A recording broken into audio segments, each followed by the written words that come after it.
আসসালামু আলাইকুম ওয়া রাহমাতুল্লাহ। ইন্নাল হামদুলিল্লাহ। সুপ্রিয় দর্শক, আশা করছি সকলে ভালো আছেন। দেশ বিদেশ যে যেখান থেকে বসে আমাকে দেখছেন সকলকে আমার পক্ষ থেকে আন্তরিক মোবারকবাদ। দর্শক, আজকে একটি গুরুত্বপূর্ণ আমল নিয়ে আলোচনা করব। যারা হামিলা মা বোনেরা আছেন, গর্ভধারিণী মা বোনেরা আছে, তাদের জন্য এই আমলটি খুবই গুরুত্বপূর্ণ। কিন্তু একটি আমল আপনার গর্ভে বাচ্চাটা স্থির রাখার একটি আমল। আপনার অনেক সময় হয় যে বাচ্চা নষ্ট হয়ে যায়, অনেকেই নষ্ট করে দেয়, বা বিভিন্ন কারণে বাচ্চা কাচ্চা কিন্তু নষ্ট হয়ে যায়। তো বাচ্চাটা গর্ভে স্থির থাকবে, ভালো থাকবে, সেই বিষয় নিয়ে একটি আমল। ধৈর্য ধরে ভিডিওটি শেষ পর্যন্ত দেখেন, ইনশাআল্লাহ আপনি উপকৃত হবেন। আর যদি আপনি নতুন হয়ে থাকেন অবশ্যই ভিডিওটিকে লাইক দেবেন এবং চ্যানেলটা সাবস্ক্রাইব করে রাখবেন। তো দর্শক, সর্বপ্রথম এই কাজটি করার জন্য, এই আমলটি করার জন্য একটি আয়াত আপনাকে শিখতে হবে।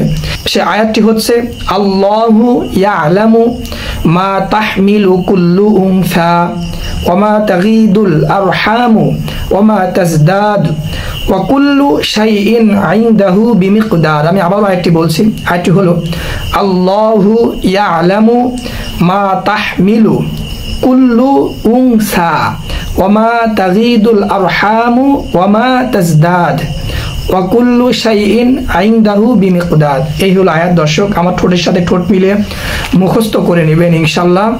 এই আয়াতটি আপনি যদি বারবার পাঠ করেন গর্ভ থাকাকালীন, বা আপনার এই আয়াতটি কোনো অরিজিনাল জাফরান কালি দ্বারা লিখে যদি আপনার তলপেটে বেঁধে রাখেন, ইনশাআল্লাহ আপনার শরীরের সাথে যে কোনো স্থানে বেঁধে রাখলে হবে, বিশেষ করে তলপেটে বেঁধে রাখতে হবে।